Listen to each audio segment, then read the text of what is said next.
Hey, what's up everybody? Adam Castro here, personal trainer with Biocore Fitness, and today we're going to be talking about the regressions of the squat. Now, over the years between clients and consultations, I found that a lot of people struggle with the squat. Either they feel pain in their knees or they feel pain in their lower back, and they've just decided that the squat simply isn't for them. They shouldn't be doing it, they don't want to do it, and so they avoid it completely. The reality is that we perform the squat every single day. When we sit in our cars, when we sit in our seats, when we use the restroom, we're doing it every single day. So it would be beneficial for us to learn what regression might actually help us to build strength and progress into being able to perform the squat comfortably. So here are some regressions that you can use to get there.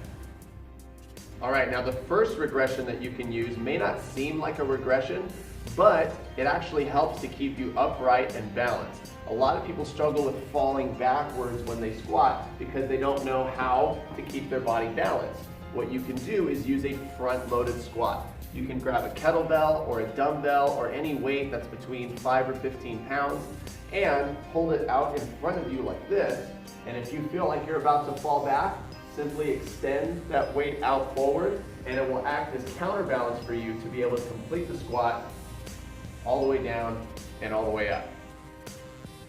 Now, if you're still struggling with the kettlebell or you don't want to use any weight or you can't go all the way down, then regression number 2 would be a good option for you, which is using a box. Now, the beautiful thing about a box is that you can shorten your range of motion just by getting a higher seat or box or anything like that.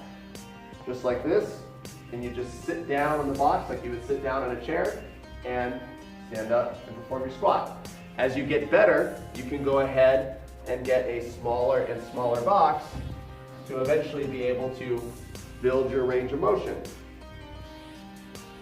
like this. And as you get more and more comfortable, you can even bring that kettlebell back and perform that same squat with the kettlebell. All right, now I know some of you are watching this and thinking, Adam, I can't even handle my own body weight. It hurts to move, it hurts to walk, it hurts to stand up or to sit down. So what do I do to help build strength in the squat? Well, there's a couple of other regressions that you can use to help make sure that you're not using 100% of your own body weight in the squat movement. And one of those movements is the TRX squat, or the suspension trainer squat. So you set up your box into the limited range of motion that you have, and now you can use this to help guide you down to that range of motion. And then once you're seated, you can now pull yourself up with your upper body as you use as much strength in your lower body as you can.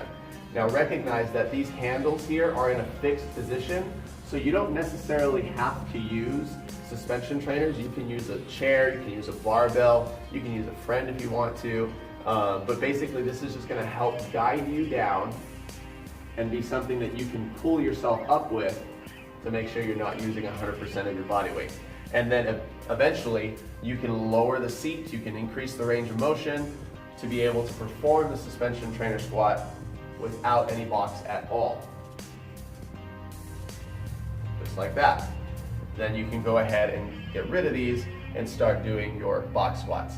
Now, the last regression that I want to share with you is one that doesn't necessarily help you learn how to use your own muscles because you're going to be leaning back on this ball, but it's a great way to make sure that you're not putting any tension on those knees at all.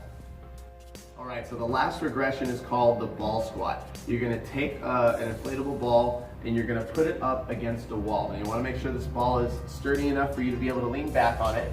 You're going to place the ball in the small of your back, okay, right in the middle, not too low, not too high, right in the middle.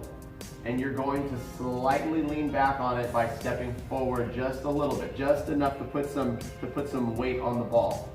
From here, you're going to go ahead and try to stay on your heels as you smoothly come down into a squat, still leaning back on the ball, and then you press yourself up. What this does is it takes the tension completely off of the knees because you're leaning back on the ball. If you need even less tension, you can go ahead and step forward a little bit more.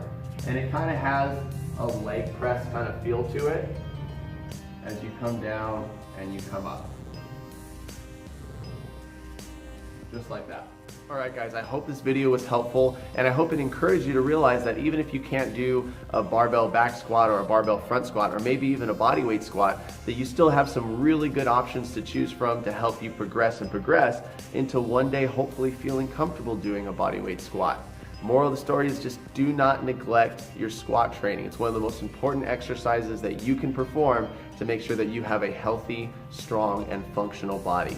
Now, if you did enjoy this video and want to see more like it, then you can go ahead and hit the subscribe button and the notification bell so that you'll be notified when more new videos arrive.